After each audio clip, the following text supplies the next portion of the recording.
watched as you worked through the problems I set in your path. You are a valiant, intelligent species. Please sit down. We have much to discuss.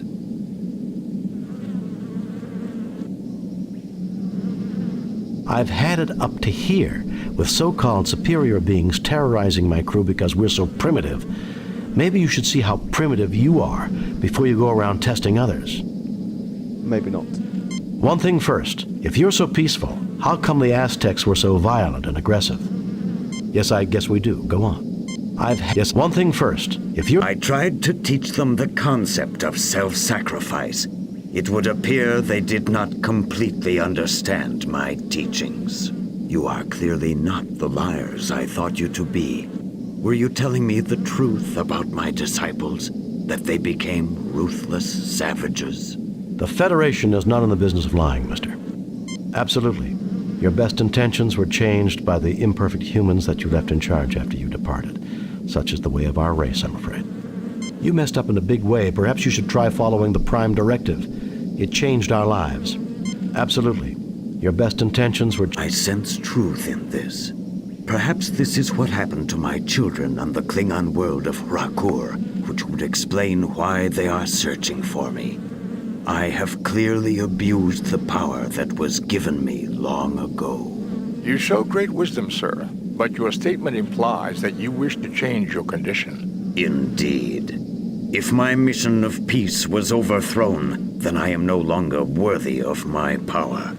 Tell me, has your species made progress in the medical arts?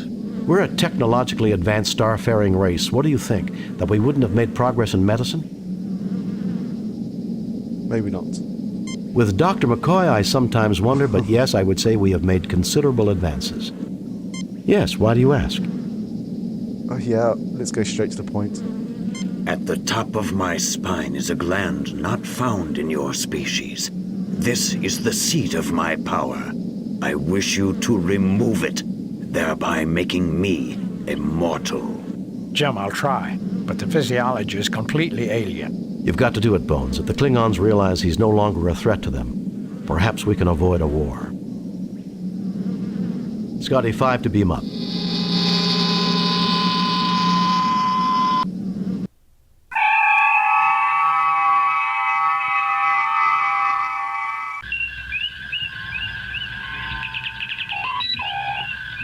Captain, 3 Klingon heavy battle cruisers have just entered the system.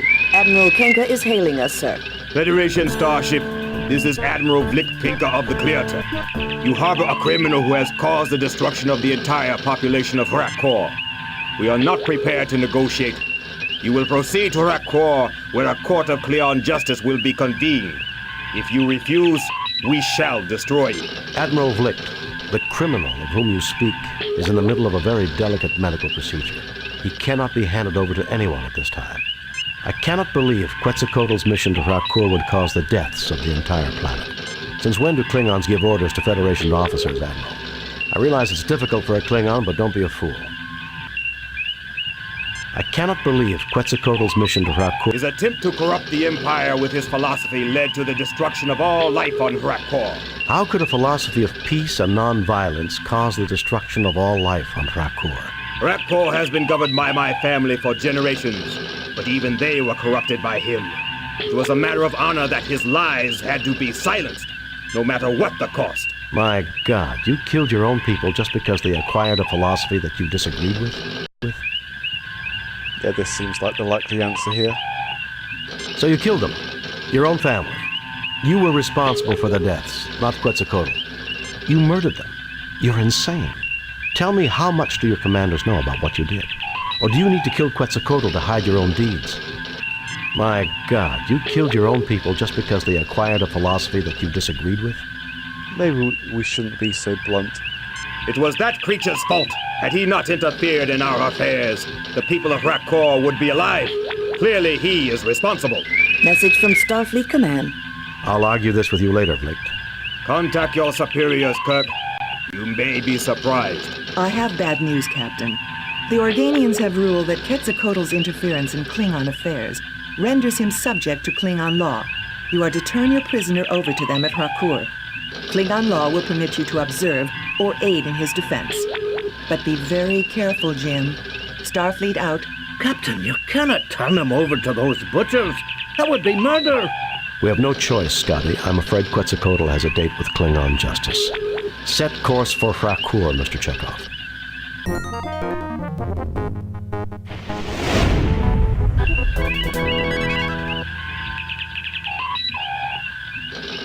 Captain's log. We have come to the ruined Klingon planet of Frakur to deliver our guest, the mythical entity Quetzalcoatl, to a Klingon court. Dr. McCoy, Mr. Spock, and Ensign Benny and I have been granted permission by the Organians to witness this trial, which I expect to be a travesty of any meaningful definition of justice. Spock, come with me. Mr. Scott, you have the con.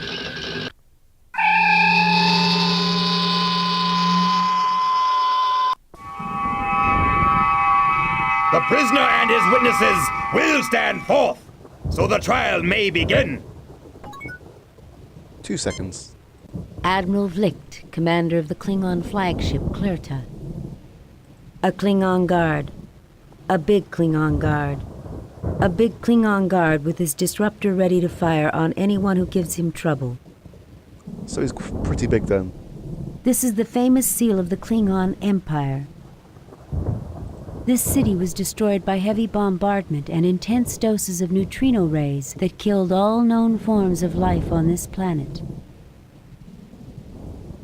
Mr. Spock looked stoically at the Klingon bench, expecting to win this case would be illogical. Your newfound friend looks rather frightened right now, and you don't blame him. James T. Kirk, trapped in a situation he cannot win, forced to watch a travesty of justice. Or is he?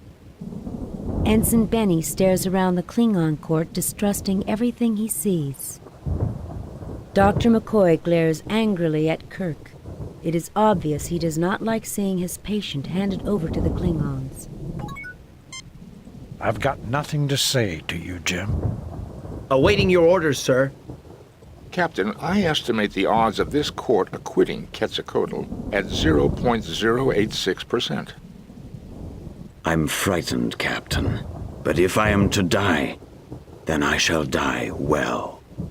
He doesn't seem to be in a talkative mood right now. How amusing. Federation weaklings. Who are you calling a weakling? I've had tougher girlfriends than you, pal. Ensign. But I did, sir.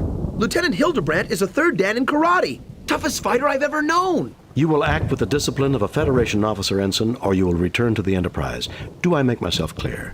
Yes, sir. Wow. You will not speak unless the court requests it, Kirk. Oops, sorry. So, Kirk, we finally meet. I had thought it would be in battle, but the universe holds many surprises. There's nothing less appealing than a gloating Klingon flick. Let's get this trial underway. Stick around, Vlicht. There are more surprises awaiting you. Why does every Klingon tell me they expected to meet me in battle? You really have a one-track mind. There's nothing less appealing than a gloat. Stick around, Vlicht. There are more surprises awaiting you. I'd like to know what these surprises are too.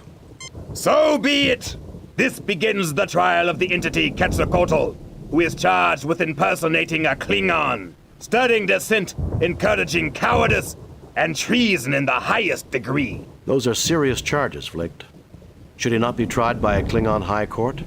He has not demonstrated honor, Kirk. Only a proven warrior may be tried in High Court. Principles of honor are not applicable to his defense. I'm a warrior, Vlicht. I hereby intervene for him and demand the honors and responsibilities of a warrior's trial.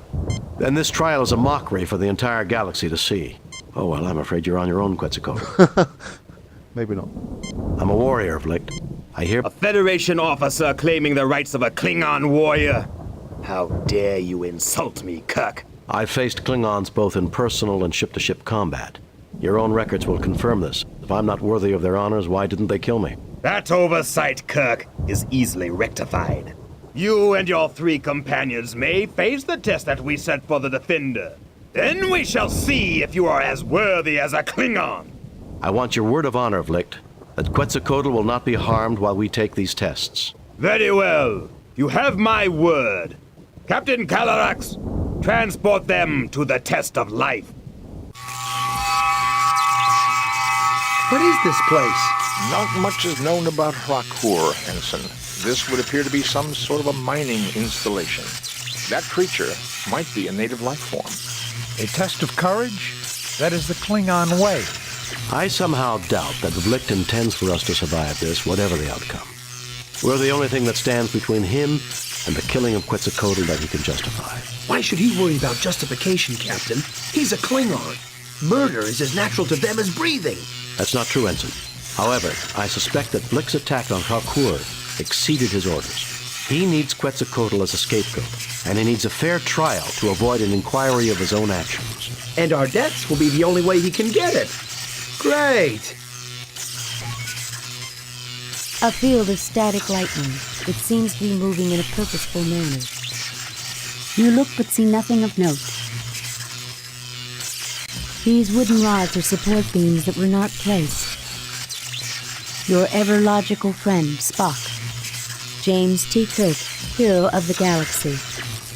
Your ever-dependable crewman, Ensign Benny. Your ever-emotional friend, Dr. McCoy. Since when did he become Ensign Benny? I thought it was Ensign... Lieutenant? Strachey? Captain, I have calculated the odds of surviving this at... Shut up, Spock. Why do I have the feeling that I'm about to have a bad day? You've handled those Klingons well, sir. We've got them on the run now. It sounds like he's being quite sarcastic there. How could you do it, Jim? I spent hours trying to save his life, and you just gave him away in seconds to the Klingons. This creature is composed of electrical fields. I would not recommend approaching it. A metal projectile might disrupt its fields and render it harmless. It does not register as a known life form. This rock has a high iron content.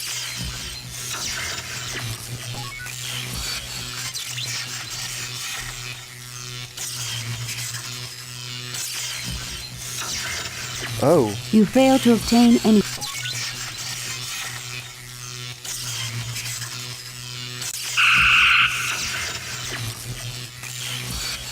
You melt some of the rock. Aha.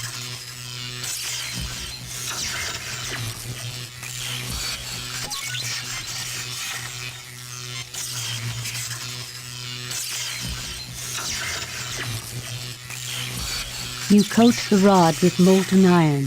It hardens quickly.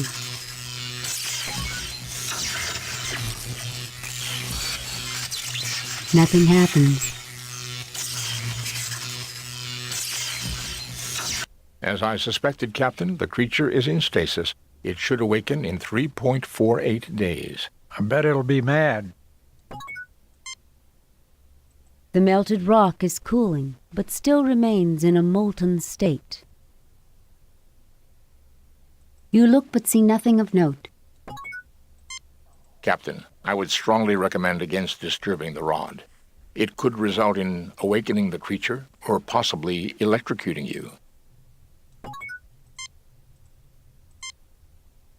An entry coder for the door, keyed to a number sequence. The tricorder is unable to determine the code, but can scan the mechanism. An entry coder for the door. Okay.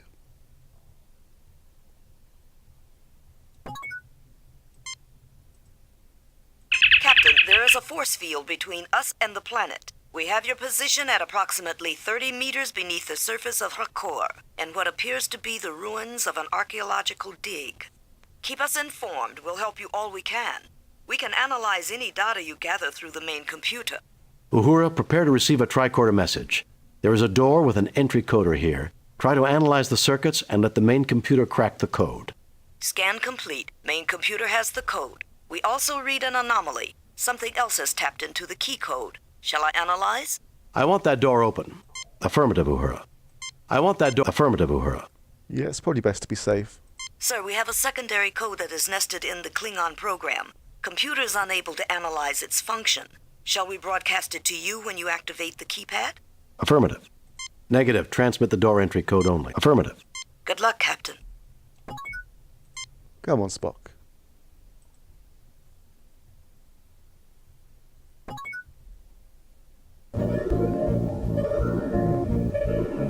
What is this place?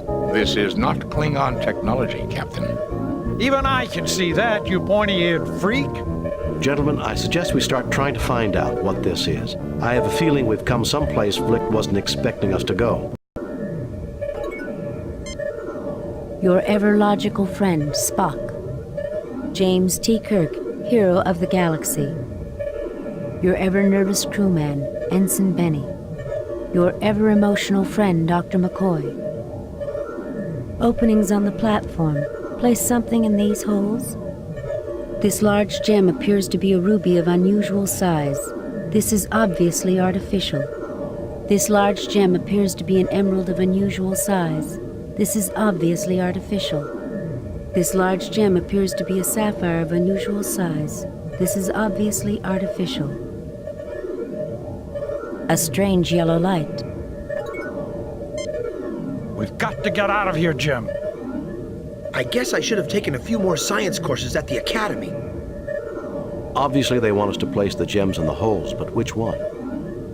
I suspect, Captain, that the machinery is activated by placing the gems in the proper slots. We should determine a system for this.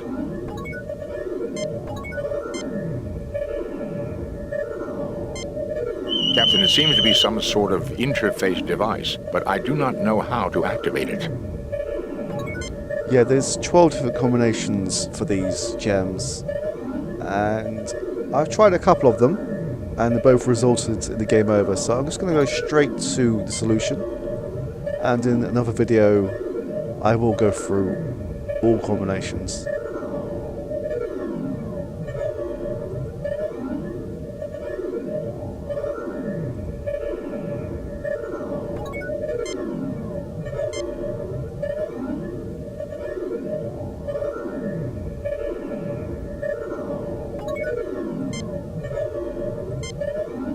Nothing happens.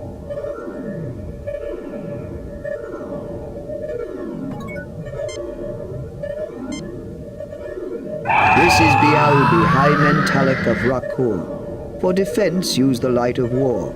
For information, use my light. For transportation, use the light of travel. Sequences are keyed by combinations of crystals. Integrator now active. A platform emitting a beam of light. Yeah, this is the gems of war, and these are of transportation. Can we speak to this person? You get no response. Nothing to report, Captain. Okay. I fail to see the logic in that action, Captain. There is nothing at the moment for me to do there. Okay.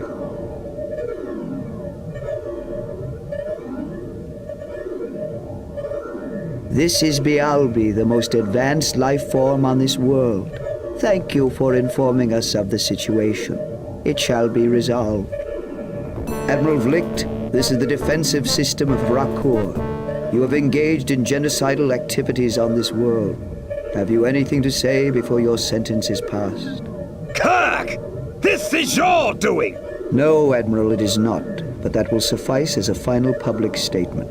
The sentence is banishment to you and all members of your crew who were involved in this action. You have no right to try me! I have as much right as you to conduct trials on this planet. You showed no justice to your victim. The penalty for injustice is death. Kirk! Hoist on your own petard, eh, Vlicht? Do you want me to help you? You tried to send me to my death. Now you can rot as you get what you deserve. If I have your word that Quetzalcoatl goes free, I'm willing to intervene to save you. Agreed. A life for a life is a just bargain, but his crimes are beyond count. I do not see what can be served by more killing. Idealism, an advanced concept. Naive, perhaps, but charming in its simplicity. Admiral Vlicht, the entity Quetzalcoatl shall be set free. If you ever return to this sector, the sentence shall be carried out. No Klingon vessel may ever return to this world. Very well. I agree to your terms. As for you, Captain, you may return. I find your social development most pleasing. I fear that politics will make it impossible. Your planet is in Klingon space, but I don't understand why the Klingons never detected you. Their archaeological digs did come close, Captain, but I am very elusive. I waited and monitored the situation and chose to reveal myself to you. Now you may go. Heed my warning, Vlicht. I shall not be merciful a second time.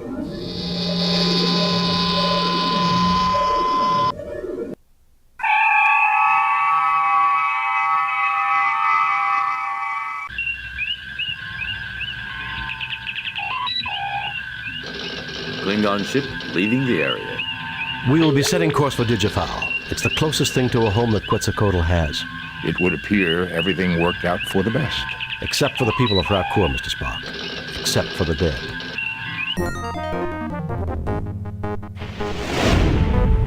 We have read your report on the problems at Rakor and evaluate your performance at 100%. You and your crew received 4 commendation points. A perfect mission, Jim. You are a model for all Star